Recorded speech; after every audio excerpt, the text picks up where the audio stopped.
Hamas اور اسرائیل کے درمیان جاری جنگ شدت اختیار کر گئی۔ غزہ میں اسرائیلی حملوں کے رد عمل میں فلسطینی مزاحمتی تنظیم حماس کے عسکری ونگ القسام بریگیڈز کی جوابی کارروائیاں جاری ہیں۔ حماس نے نئے سال 2024 کا آغاز اسرائیل پر 20 سے زائد راکٹ فائر کرکے کیا۔ میزائل فائر ہوتے ہی اسرائیل کے مختلف علاقوں میں سائرن بجنا شروع ہو گئے۔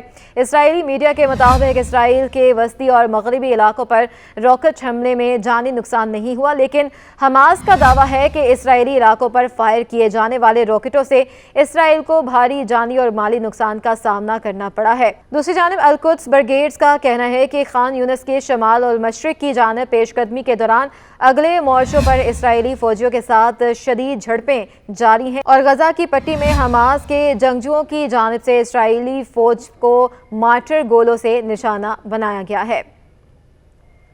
اسرائیل نے حماس کے مزاحمت کاروں کے ہاتھوں صہیونی فوج میجر اور کیپٹن سمیت 2 فوجیوں کی ہلاکت کی تصدیق کی ہے۔ غزہ میں اسرائیل کی جانب سے شروع کی گئی زمینی جنگ کے دوران اسرائیلی فوجیوں کی تعداد 172 ہو گئی ہے، جبکہ سینکڑوں اسرائیلی فوجی شدید زخمی بھی ہیں۔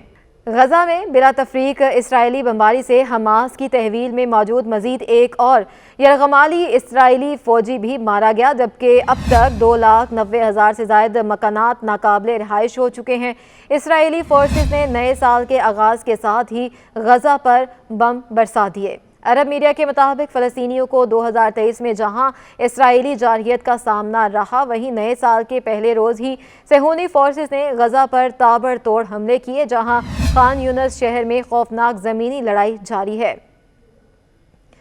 میڈیا رپورٹس کے مطابق اسرائیلی فوج نے وسطی غزہ میں مغازی کیمپ کے ایک گھر پر ڈرون بھی گرائے، جس میں بچوں سمیت متعدد عام شہری زخمی ہوئے، جبکہ نصیرت کے مہاجرین کیمپ میں ایک گھر پر کارروائی متعدد فلسطینی زخمی ہوئے۔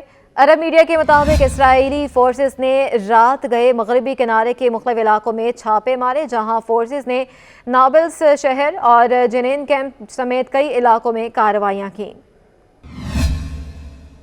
اسرائیلی حملے میں شیخ یوسف کے اہل خانہ زخمی بھی ہوئے ہیں۔ شیخ یوسف 2005 سے 2006 تک فلسطین کے وزیر مذہبی امور بھی رہے تھے۔ 7 اکتوبر سے جاری اسرائیلی حملے میں فلسطینی شہداء کی تعداد 21,800 سے بڑھ گئی ہے۔ فلسطینی وزارت صحت کے مطابق اسرائیلی حملوں میں زخمیوں کی مجموعی تعداد 56,491 ہو گئی ہے۔